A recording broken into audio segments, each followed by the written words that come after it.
Thanks for joining us in this edition of Renovation Time. Well, typically you're used to seeing me in a kitchen or bath, but we wanted to show you another project that we finished.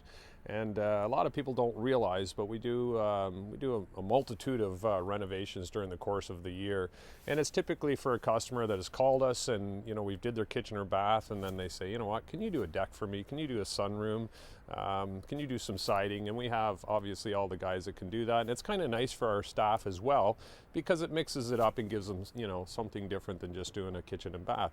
So this one, for instance, this is a large deck, and this is I always tell her she's one of my favorite clients, and she's been with me for 25 years. We did her bathroom 25 years ago. And in fact, this garage that's on the other side here, this used to be a single car garage.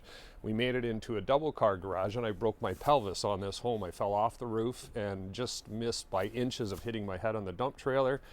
This is about 20 years ago, and I ended up breaking my pelvis. So that's a story in itself. So we just finished this deck about 2 weeks ago, and decks aren't what they used to be. So when you go get a building permit, and I always suggest getting a building permit, because if you don't and you go to sell the house and there's a deck on there, there's going to be a liability there. But so there's a lot more entailed in putting a deck in.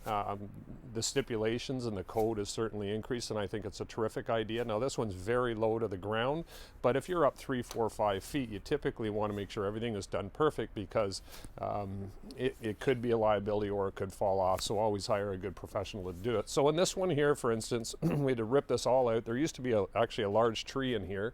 We removed the tree. We had actually the owner had the company come in. They ground up the stump, which was a great idea, and then it gave us a little bit more of an area to build a deck. Now the other thing with a deck, I always say build it 50% bigger than what you think you're going to need it, because you'll always utilize the space. And this is a large deck, and by the time you get a patio table, a picnic table, and a barbecue, and you're entertaining, you need this type of space, and if you have the room to do it, you should.